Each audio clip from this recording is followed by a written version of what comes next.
Hi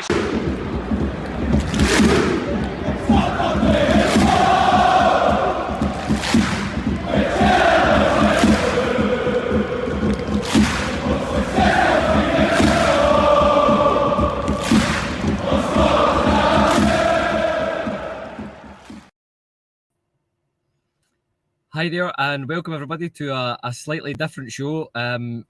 Ross and I look quite mysterious because we're in our cars just having watched the game live at Rugby Park where Rangers have defeated Kilmarnock 3-2. Tonight we're joined by Ben from home. How are you doing tonight, Ben? Good. I was just going to say you two look like you're auditioning for Crime Watch there.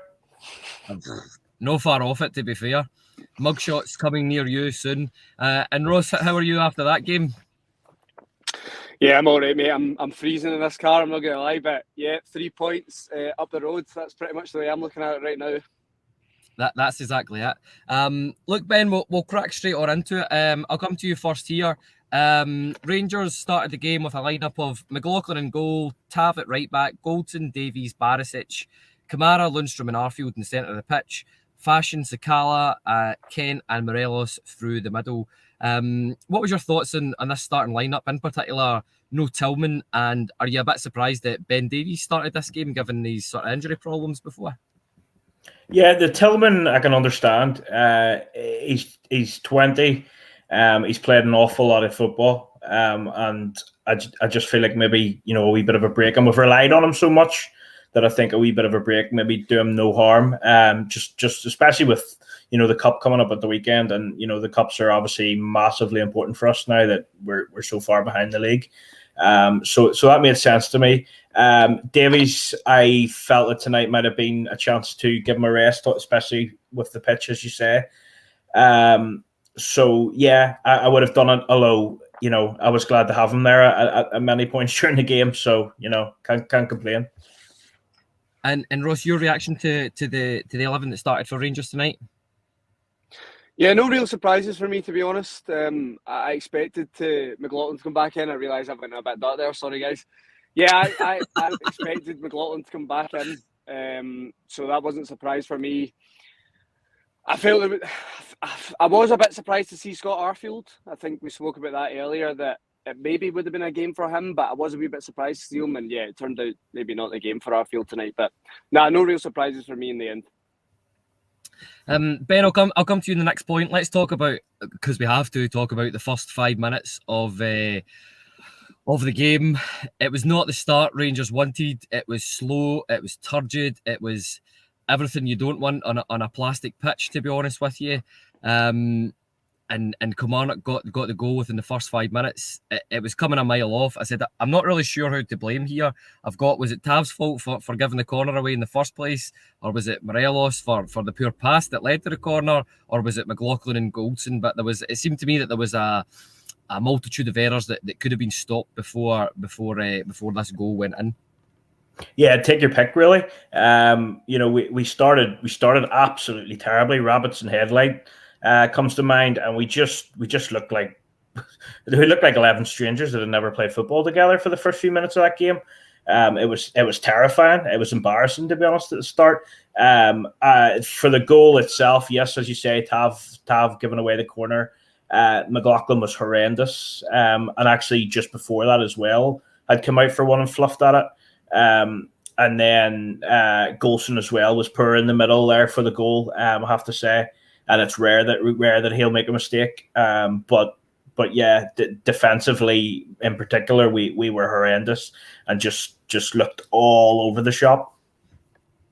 Yeah, it wasn't a great start, Ross. In fact, I think that first 20 minutes, we'll come to the goal in a wee second, but that first 20 minutes it was not how you would expect a Rangers team to start. It's what's that? I think I was reading a stat before that. That's 9 games in a row that we've conceded the first goal. Surely this is something that Beale's got to fix and fix quickly, despite the recent good form. Yeah, I think I was saying to you before the game tonight that we can't continue to go behind. That mentality and maybe a wee bit of luck will eventually run out. Now, of course, they have managed to pull it back tonight and they've won the game, but it can't go on. We need to be more resolute, especially in situations like that tonight. Kilmarnock weren't doing anything, innovative. They were pressing us high, and they were putting balls in the box. They were winning corners, and they were putting balls into the box. I was really disappointed with the first goal because I think it's avoidable. I think John McLaughlin has to do a lot better. And from our angle, it did look like Connor Goldson didn't get up, really. You can't be conceding a set piece in that kind of manner. So, disappointing there, especially when that's really what John McLaughlin does bring to this team usually, is being more comfortable at set pieces. And yeah, he was disappointing there. And I have to say, I agree with you. He fluffed it one just before that again. So I think he came into the game a wee bit more as the game went on, other than that pass in the last minute of the game. But he started poorly. And yeah, it's not a good way to start a game away from home, and especially in a Derek McInnes side who, the majority of the game they're going to sit in. So yeah, not a great start for us. Yeah, I think that's a wee comment I flashed up there from Gaza Legend. Sorry to be negative after a win, but it's the same culprits making the mistakes. I think that's a very fair point tonight, and we certainly echoed in amongst the stands and amongst where we were tonight. I'll stick with you, Ross. In 23 minutes, it's a Tav ball to Sakala. I thought this was a really, really, really good cross from Fashion Sakala here, who picks out Morelos, who was endearing himself to the Kilmarnock fans at this point, shall we say. But yeah, it was in the end, it was a really good goal. But Morelos had done nothing up until that point. But that's what he's in the team for to get the goals, and he loves a goal at Rugby Park, doesn't he? Yeah, I thought Morelos started poor tonight. I thought he was a wee bit lethargic. He wasn't really showing us, what he can do off the ball for us. Maybe making himself a bit of a nuisance for defenders. He was quite poor. I do agree with you, though. I think this is a really, really good goal from Rangers. I think it's a good ball in behind from Tavernier.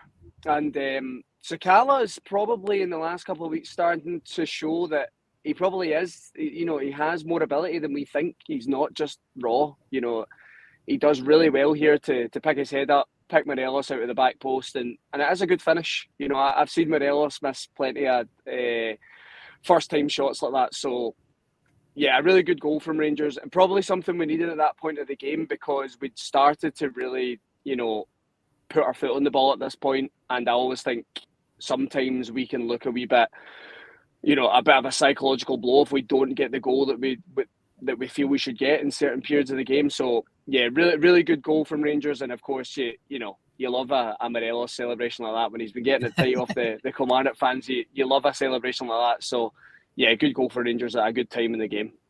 Yeah, that's certainly true. I agree with you there. And Ben, I'll come to you in the next point. The rest of the half, for me, there wasn't really an awful lot to talk about. There was a couple of chances. There was a ball that was flashed across the goal from Barisic. I think Alfie and Sakala both missed it. And then there was a sort of half chance from Kent from the outside of the box. But other than that, not really much to talk about. I think Ian Mitchell here makes a good point, saying that's the most attacking I've seen a McInnes team in that first quarter of the game. What was your thoughts on the rest of that first half? And do you think that was of a Rangers standard at times? Yeah, no, I'd agree with you. Not a lot happened. I think that we sort of huffed and puffed, but again, it was lethargic, is how I would say. The tempo was too slow for the rest of the first half, and we didn't do anything near enough to be going in with a lead at halftime. We didn't force it. We didn't stretch the play. We didn't make them uncomfortable, basically. And we allowed them to come at us as much as we did at them right up to halftime. I thought Lundstrom was really poor in the first half. I think he improved quite a bit in the second half. But no, he really wasn't on it. And I was surprised maybe that we didn't make a sub or two at halftime. Although I can understand it at the same time because of our second halves have been much better under Bale, and whatever he's saying at halftime is clearly working. Yeah, and I'll stick with you in this, Ben. What was your thoughts on the midfield three in particular in that first half with Arfield, Lundstrom, Kamara? There's that old adage that goes that Arfield should start a game, and I think there was maybe a wee bit of that tonight. He's definitely an impact player, and we want him to do what he did at Aberdeen. I don't know, he was maybe starting through necessity, maybe Beale not wanting to take a risk with Ryan Jack in that pitch tonight. Yeah, I have to say I struggle to think, and I was trying to think before we came on about the last time that he started a game and had a real impact on the game, and I'm still struggling to think of it. I really like him, and I really like the impact that he has in certain games. And I understand that the manager's hands are tied a wee bit with injuries and with just with the players that we have, and especially that we haven't brought anyone in yet in that position. But I maybe would have looked to try something different. I understand again if he wants to give Tillman a rest. Could he have maybe gone with the two in there? I understand that they have quite a physical midfield, but could he have done that and maybe played a Scott Wright in a sort of free role ahead of them, given the impact that he had at the weekend? I don't know. It's another option. But yeah, our field for me really shouldn't be getting near our starting team. As much as a great player he has been for us and stuff, but his time as a starter at Rangers for me should be over. Yeah, it's an interesting thought. That I tend to agree with you there. I think I would keep Arfield around the club, but in terms of starting games, he's definitely more of an impact player. Just to see, I see Reece 72 there. Who's the floating head down the bottom? I believe that's Christian Bale as Batman, but I'm not quite sure. But we'll come to that at another point. Look, Ross. Round about the 50-minute mark, the sort of next action point of the game here. It's a long ball through from Tav to Kent. It was a heavy touch, but he finds Alfie with a cross. He flashes it across the goal, and Kent, who gets it, he turns his man inside the box and he makes it 2-1. This was a really, really, really good goal from Rangers, and it was a much better start to the second half. We seemed to have a bit more intensity, a bit more purpose, and we were a lot more direct. Yeah, it's funny. We were saying at halftime, I think we felt that we had to be a wee bit more direct in the second half. It was all too comfortable for Kilmarnock. We were just playing in front of them, and a Derek McGuinness team is going to deal with that all day. You need to try something. If that means you need to go over the top or start putting balls in behind them, you need to try something. What I will say is I don't think I really expected it to be that direct. I mean, that was James Tavernier on the edge of his own box, just volleying it. Kilmarnock have clearly switched off, not realised that Kent's breaking forward. And listen, Kent takes a heavy touch originally. I think there was a lot of grievances with that touch in the fans at that point, in the stand, I should say. But he does well. He recovers the chance, plays it across. Morelos does well as well. He picks his head up, tries to pick out Arfield, and maybe we get a wee bit of luck when it bobbles to Ryan Kent. But takes his time, puts it in the bottom corner. And yeah, I'm really happy to see Ryan Kent, getting on the score sheet again and getting some numbers. I think he really has deserved it since Michael Beale came back. He just looks completely rejuvenated under this manager. And I thought he was good again tonight. There's my light going again. I thought he was good again tonight. So I'm glad he got his goal there. And yeah, it was a really good goal for Rangers. Yeah, it certainly was. I'm just going to flick up this wee comment from Paul McGarrigle here. Good to see the sheep getting pumped. It is, Paul, but that's what happens when you empty the tank against your bitter rivals at the weekend. I'll come to you, Ben, as well. What was your thoughts on the goal that made it 2-1 and your overall thoughts and how Rangers approached that second half? I feel like it's a bit of deja vu, but is it a concern that we don't seem to be starting games well, and then we have the proverbial rocket at half time? And at the end of the day, it was a good finish by Kent, even if it was a bit scrappy the way the goal ended up. It was actually a really good finish. And one thing that I noticed on watching on the TV was he totally gives the keeper the eyes, totally looking the other side of the goal, and then it's a really good finish. So it's really good, and I don't think I'd be surprised if he scores that under Gio, and gets into that position, and so that's progress. As Ian Mitchell says there. So yeah, I think it was good. I think Morelos was good in it. I think Morelos in general, his linking of the play in the second half was good. He's certainly not back to his best, but far from it. But he did seem to play a bit more. As a team player, he brought people into play, and there, as Ross said, he gets his head up and he tries to pick someone out, as opposed to Morelos a couple of weeks ago might be having a ridiculous shot from an angle that just doesn't suit. And Kent showed the composure, and they said in the commentary he scored one goal in the whole of 2022 in the league. He's now scored 2 in 2023. So hopefully that's a sign of things to come. Yeah, I agree with you there. I certainly think that's was it you just said there is that 2 goals in 3 games for Ryan Kent? So yeah, hopefully he kicks on from here, and we see it. I'm going to stick with you, Ben, on this one because I'm interested to hear this. We heard it sort of filtering through that McInnes said that he didn't even feel this was a yellow card. I thought Armstrong at times was decent wee player for Kilmarnock. He looked when he had his head down and was running towards Rangers. He looked a real threat. I think he was somebody that maybe we identified pre-match that could pose an issue. But round about the 60-minute marks, it was a second yellow card. It was in the total opposite corner from where we were. But it looked like Armstrong maybe put his arm in his face or something like that.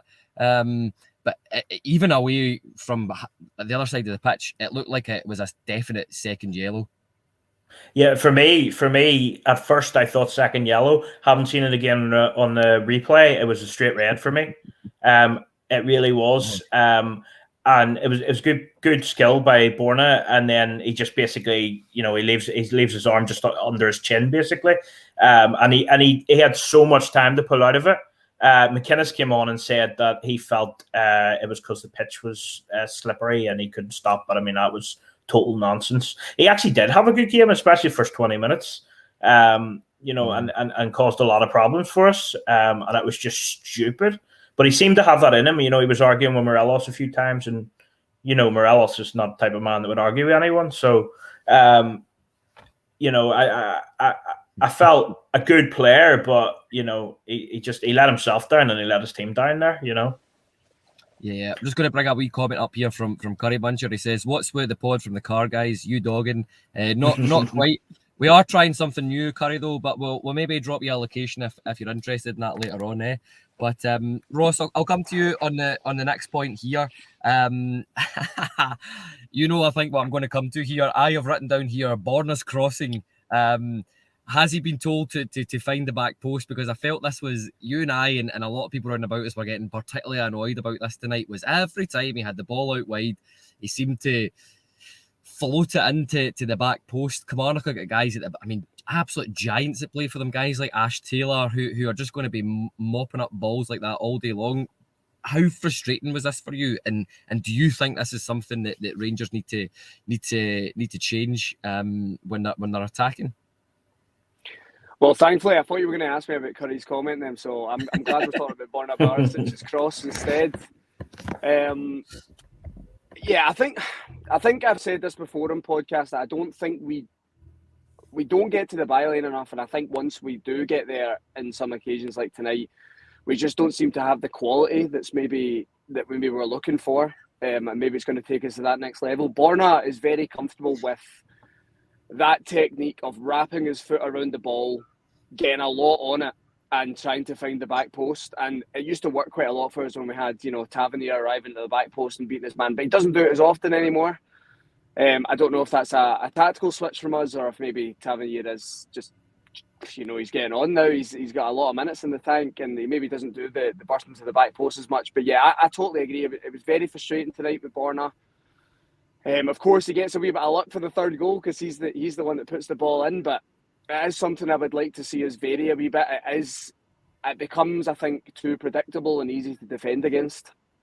So it's definitely something we should probably look at. But at the end of the day, listen, if you're getting to those positions, you're probably doing something right. If we can work on that kind of final ball, I think we've got a lot more goals on this team. I think we've done well tonight to create spaces. I'm sure we'll come on to it, but I thought when Tillman came on, we started creating even more spaces up there. So, listen, it's something we can work on, of course. Getting to these positions is a positive, but yeah, if Borna could just maybe vary those crosses a wee bit, he might be getting himself a few more assists. Yeah, I think so. I think Ian Mitchell, hi to Ian Mitchell, says last season's Tav at the back post and Borna could have been walking away with 2-3 assists tonight. Maybe something we'll see change in the future, but I just don't think Tav was quite with it at times in terms of the pace and have been up on it. Look, Ben, I'm going to come to you. Seeing I've given Ross the other 2 goals to talk about. In my wee notes here that I've made, I've got Sakala finds Kent, in the middle of the box. Kent to Kamara, and a ball finds its way back to Barisic out wide. After me literally typing, stop putting crosses in at the back post. It got a bit of a deflection, but for me, it was a striker's instinct here, and it was a really, really good header just into the bottom corner by Alfredo Morelos. It's a brilliant header. Really, really good header. It does take a wee bit of a deflection, but for him to be able to position himself, he has to move back on it a wee bit, and to be positioned in the corner. There's no keeper getting near it. And it's the type of goal we've seen Alfredo score time and again. But it showed hunger as well to make sure that he was, putting it where he did and getting to that ball. Yeah, and Ross, what was your thoughts on Rangers' third goal tonight as well? Yeah, probably a wee bit fortunate, like I said, with that kind of Borna ball in. I'm pretty sure it takes a deflection, but listen, Morelos has done well there. He gets himself in the position to finish, and it's a good header. And I think, listen, we've seen a wee bit more from Morelos tonight when he had a wee bit of confidence behind him. That's maybe something he has been lacking a wee bit. I think we all put it down to fitness, but I think this is a guy that really hasn't been scoring as many goals lately. And I think when his record is so good for Rangers and you're not, getting that kind of numbers that you used to, it probably does dent your confidence a wee bit. So I think he does really well for this third goal. And at this point, I'm feeling okay. Well, it's time to see this game out in a more comfortable fashion. I'm sure we got into that that goal from Kilmarnock. But yeah, at this point, I thought it was a good goal, and the atmosphere in the ground was really good at that point. Yeah, it was a superb atmosphere from the away end as always. Ross, I'll stick with you in this point. The rest of that sort of half, there's a few things to talk about, but I'll say there was a couple of chances that Rangers created. There was Alfredo made a wee bit of room for himself in the box. It was a good save for the keeper. And then there was another Fashion Sakala shot that just went. It looked like it was. You might tell us differently, Ben, but it looked like it just went over the bar from behind the goals. But then, very, very interestingly, and something that you'd mentioned before, Ross, we took Morelos off and we put Tillman up front. Do you think this was Michael Beale trying something new, or do you think this was just out of necessity because we didn't have Cholak or Roof available to put on? Well, I think I've got really lucky today because I was actually talking about this today in our group chat that I felt Tillman has kind of all the characteristics to play as a number 9, especially a number 9 for us, because we use that position as a bit of a link player. I know we've seen Antonio Cholak come in and do very well, and he's kind of the total opposite to Alfredo Morelos in terms of he is pretty much a poacher. I know he's definitely improved in his link-up play when he's came here, but they are very different strikers, and we've had a lot of success over the year with Alfredo for Morelos, and I think Tillman has the characteristics to play that role. Do I think that this is something he's going to try going forward? I have a feeling he is. I think it was just a few times the way he's played Tillman when he first came in. I think he did try to get him closer to the box. I think you've seen that away at Aberdeen that night. He was crucial around the box that night, Malik Tillman. I think it's definitely something I would like to see. I've definitely got lucky with this prediction today, but he's got everything for me to play that position. I think we've seen it a lot, or we didn't see it a lot, but we've been told that he played as a 9 and a kind of /10 at Bayern Munich when he was coming through, and you can see why. I think when he came on tonight, Malik Tillman, some of his close control and touches around the box is really good, creating space out of kind of nothing. He probably should have had a goal tonight. It was actually a really good save from Sam Walker. I think that's his name, Sam Walker. He should have had a goal, and this is definitely something I would like to see going forward. Are we going to see it when Kemar Roof is back and Antonio Cholak's back? Unlikely, because we're going to want to get these guys in the team, and we're going to want to get Tillman in the team, wherever it is, in midfield or off the right. But it's definitely something I would like to see. I think he's got everything to play that role. Kyle, yeah, definitely. Yeah, I think I totally agree with you there. He's got the feet. I think he's got the ability. Maybe he was unlucky not to score tonight. I think Wright had a very good save off of one of his sort of toe pokes at goal at one point. But look, Ben, I'll come to you in the next action point here. 82 minutes. Kamara came off and James Sands came on. I'm just going to touch on a wee comment that Curry Muncher's made here. He said, not sure if you guys have already discussed worrying that Sands gets used before the youth when we are 3-1 up. What's your thoughts on that, and in particular Michael Beale bringing James Sands on tonight, given his comments in the pre-match press conference that it was only fair to James Sands that he gave him a chance in his natural position? Yeah, I mean, I agree. I would like to see a bit more Charlie McCann. Not that you're biased. Not that I'm in any way biased from him switching from Republic to a good team. But yeah, no, but I genuinely have liked what I've seen from him when I have seen him as well. But I can understand. There's a player in there with Sands, but whether we're going to see it at Rangers at this stage is highly debatable. And a 3-1 up, I could understand why people would be saying, let's try some of the younger players that maybe have a more realistic long-term future at the club, and give them the opportunity. So it makes sense. For me, it probably would have done McCann. The other one that it sort of surprised me a little bit was, I think, don't think Lundstrom looks totally fit, carrying some sort of a knock. For me, at 3-1 up, I probably would have been bringing him off rather than Kamara. Especially given the amount that he has played of late.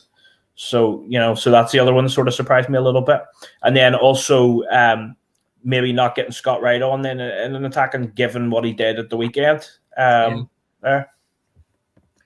Yeah, no, I think that's a fair comment. And Ben, I'll stick with you in this. 85 minutes again. It was the other side of the pitch. All I saw was the guy really, really hitting it. You can sort of fill in the blanks for me there, and if you think that anybody did poorly or there was areas where Rangers needed to improve in this, fire away. But it did seem like a really, really good strike from the boy. But it's such a, excuse my French, but it's such a piss poor time to lose a goal like that in a critical game, and it just ended really nervy. Will you talk us through that goal and just how bad was it really? Yeah, I mean, the first thing to say, in all honesty, is a great hit. The one thing, well, there's two things I think we could have slightly improved in it was, I think the initial header that's flicked on to, forget the name of the fella scored, was it right? Whatever. Remember. Anyway, yeah. Well, the initial header was flicked on. I think Davies is beaten quite easily for the header. I think he probably could have been stronger and done better with that. And then Borna Barisic gives far too much space to the fellow that does actually score the goal. You can see him panicking right at the end when he's hitting it. He's trying to throw himself back towards it. But he'd given himself too much to do. And had been far too far away from him. So I know. And Ross, I'll come to you in the next point here. Just before we sort of wrap it up. That was a very, very nervy ending. I felt at times for Rangers here. There was John McLaughlin didn't fill me with confidence at time with that sort of dodgy back pass. What was your thoughts on the end of the game there for Rangers and how they closed it out? I'm not surprised with this Rangers team at this point, to be honest with you. How many times have we seen this team not manage games properly, to be honest? They end up getting there in the end the majority of the time, but they just make you go through it. I mean, John McLaughlin is obviously in for the kind of the modern approach to goalkeeping, but see, at that stage of the game, I don't want a modern approach to goalkeeping. I just want that goalkeeper to boot that ball as far as he can into that corner on the other side of the pitch. So yeah, I think we can manage the game better. I think maybe being a wee bit harsh though, because when a goal is scored like that from Kilmarnock, of course there was errors in the goal, but it is a really good strike. Sometimes you just got to hold your hands up and say it's a really good strike. We could have done things better, but it's a good finish. Listen, they're always going to come out flying in the last 5 minutes if there's only one goal in it, regardless of 10 men. So listen, maybe when you watch it back in the morning and there's less emotion in it, you might feel, okay, maybe we went under a threat. But I tell you what, when you're in the ground, you genuinely have that belief that Kilmarnock are going to grab something. So yeah, it's probably something we should work on going forward. But I think I've been saying that for a long time with this Rangers team. So I'm not convinced it's really going to change. We're probably just going to have to get used to this team putting us through it, to be honest. Yeah, that's it exactly. It's I mean, to sum it up a wee bit there, it was another away performance on a place where we've struggled. I thought large parts, especially in that second half. We were very, very comfortable. We controlled the game, especially when Kilmarnock went down to 10 men. So it's just trying to look at it and take the positives out of it there. Ben, can I trouble you for a man of the match tonight, and or anybody who you thought played particularly well? I thought Kamara played well. I thought he moved the ball and sort of kept us ticking over quite well. Would have gone for man of the match with him. Yeah, probably. I can't think of. I thought Kent had a good second half. I mean, I'm basing it all in the second half, because I thought the first half none of us were good enough. Yeah, and Ross, trouble you for a man of the match as well? Well, I'm glad that Ben said that Glenn Kamara had a good game, because I said that in the ground and you disagreed with me, Kyle. So I'm glad that someone else on the podcast thinks that Glenn Kamara had a good game. I'm gonna go with Alfredo Morelos this one. I don't think he was great all round tonight when he was on the park for 70 minutes, but I think if you grab 2 goals away at Rugby Park, which have seen us through, got us over the line, especially with that third goal, I think it's harsh to not give it to him. But I agree with Ben as well. Kamara, Ryan Kent. Yeah, I think it's between those 3, but I'm going to give it to Alfredo Morelos tonight. Yeah, I think I'm going to pick it Sakala for his effort and work rate, and I think that's another assist he's racked up. He seems to be the player that's absolutely flying under Beale at the moment. There's quite a few shouts here. FC56 says Kent, Stevie B says Kent. I thought, yeah, you could chuck him in there as well. There was a fair good few performances, but ultimately it was all about the 3 points tonight, and it's another away win under Michael Beale, which is superb. But listen, this is a wee bit different tonight, so it's a wee bit shorter. I just want to say to everybody, thanks for joining. Thanks for sticking with us. We weren't sure if this was going to work, but it's the first time we've ever tried to bring you a post-match reaction from pretty close to outside Rugby Park. Thanks everybody for sticking with us, and thanks for joining us, Ben. Yeah, cheers. Thank you for having me again. No problem at all. And I'll say thanks to you as well, Ross. And by the way, Curry Muncher, it was him flashing his lights at me behind in the car. No, it wasn't, Curry. I'm not taking the blame for that one. But yeah, thanks for having me on, Kyle. I'm looking forward to getting the heating on this car, because it's pretty cold out here. So yeah, thanks for joining us, guys. That was good. Really enjoyed it. Yeah, thanks very much, everybody, for tuning in. We should have a pod back with you soon, and take care, everybody.